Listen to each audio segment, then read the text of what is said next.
ಶೆಟ್ಟಿ ಅನ್ನೋರು ಮರ್ಡರ್ ಆಗಿದೆ.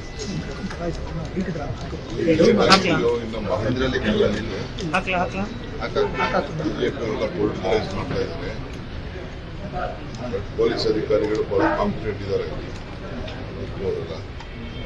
ಅವರು ಟೇಕ್ ಕೇರ್ ಏನು ಬೇಕು ಅದನ್ನು ಕಾನೂನು ತಪ್ಪಿಸಿರ್ತಾರೆ ಅವರೆಲ್ಲ ಕೂಡ ಒಳ್ಳೆ ಕ್ರಮ ಕೈಗೊಳ್ಳುವಂಥ ಕೆಲಸ ಮಾಡ್ತಾರೆ. ರಾಜ್ಯದಲ್ಲಿ ಕಾನೂನು ಸುವ್ಯವಸ್ಥೆ ಬಗ್ಗೆ ಬಿಜೆಪಿ ಪ್ರಶ್ನೆ ಮಾಡ್ತಿದೆ. ಇವಾಗ ಒಂದೇ ವಾರದಲ್ಲಿ 2ನೇ ಘಟನೆ ಸರ್ ಮಂಗಳೂರಲ್ಲಿ. ನಾನು ಅದ್ರ ಬಗ್ಗೆ ಮಾತಾಡೋಕೆ ಹೋಗಲ್ಲ.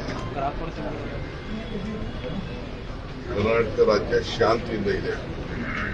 ಶಾಂತಿಯಿಂದ ಇರೋಕ್ಕೆ ಬಿಜೆಪಿ ಸಹಕಾರ ಮಾಡ್ತೀವಿ. ಶಾಂತಿ ಕೆಡಿಸ್ಬೇಕು ಅಂತ ಇವೆಲ್ಲ ಮಾತಾಡ್ತೀವಿ.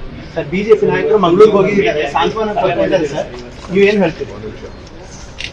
ಈಗ ನಾನು ಸಭೆ ಮಾಡಿದ್ದು ನ್ಯಾಷನಲ್ ಫಿಲಮ್ ಅವಾರ್ಡ್ಸ್ ಅದು ಕಾರ್ಯಕ್ರಮ ಬೆಂಗಳೂರಪ್ಪ ಇವೆಲ್ಲ ಡಿಸೆಂಬರ್ ಜನವರಿಯಲ್ಲಿ ಒಂದು ಬೆಂಗಳೂರಪ್ಪ ಇವೆಲ್ಲ ಕೂಡ ಫೆಸ್ಟಿವಲ್ಲು ಇವೆಲ್ಲ ಮಾಡಬೇಕು ಅಂತ ನಮ್ಮಲ್ಲಿ ಅದರಿಂದ ನಡೀತಾ ಇದೆ.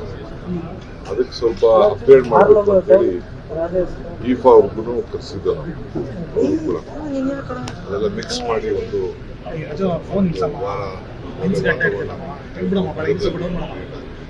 ಬೆಂಗಳೂರನ್ನ ಪ್ರಮೋಟ್ ಮಾಡಬೇಕು.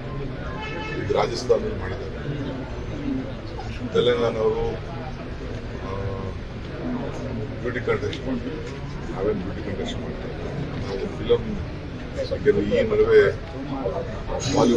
ಹಾಲಿವುಡ್ ಚೆನ್ನಾಗಿ ಬೆಳೀತಾ ಇದೆ, ಅದಕ್ಕೆ ಉತ್ತೇಜನ ಕೊಡಬೇಕು ಅನ್ನೋ ದೃಷ್ಟಿಯಿಂದ ಅವರೆಲ್ಲ ನನಗೆ ಪ್ರಪೋಸಲ್ ಕೊಡ್ತಿದ್ರು. ನಾನು ಮಾಡಿದ್ದೀನಿ. ಎಲ್ಲ ತಿಳ್ಕೊಂಡು ಮುಂದಕ್ಕೆ ಅದು ಡೇಟ್ಸ್ ಎಲ್ಲ ಅವ್ರು ಅಕ್ಟೋಬರಲ್ಲಿ ಹೇಳ್ತಾ ಇದ್ರು. ನಾನು ಅಕ್ಟೋಬರ್ ಮಾಡೋಕ್ಕಾಗಲ್ಲ, ದಸರಾ ಇದೆ. ನವಂಬರು, ಡಿಸೆಂಬರು, ಜನವರಿ ಆ ಟೈಮಲ್ಲಿ ಮಾತ್ರ ನಾವು ಮಾಡಲಿಕ್ಕೆ ಅವಕಾಶ ಅಂತೇಳಿ ಅವ್ರಿಗೆ ಮಾಡಿದ್ವಿ. ಆಫೀಸರ್ಸ್ ಎಲ್ಲ ಕೂತ್ಕೊಂಡು ಮಾತಾಡ್ತಾರೆ.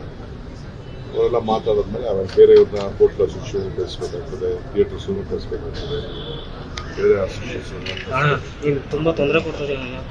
ಬೆಂಗಳೂರನ್ನ ನಾವು ಹೆಚ್ಚಿಗೆ ಪ್ರಮೋಷನ್ ಕ್ರಿಯೇಟ್ ಮಾಡಲಿಕ್ಕೆ, ಇಡೀ ವರ್ಲ್ಡಲ್ಲಿ ಮಾಡಲಿಕ್ಕೆ, ಈ ಕಲ್ಚರಲ್ ಇದ್ರಲ್ಲಿ ಮಾಡಲಿಕ್ಕೆ ನಮ್ಗೊಂದು ದೊಡ್ಡ ಕೊಟ್ಟಿಯಿಂದ ಅಂಥ ಒಂದು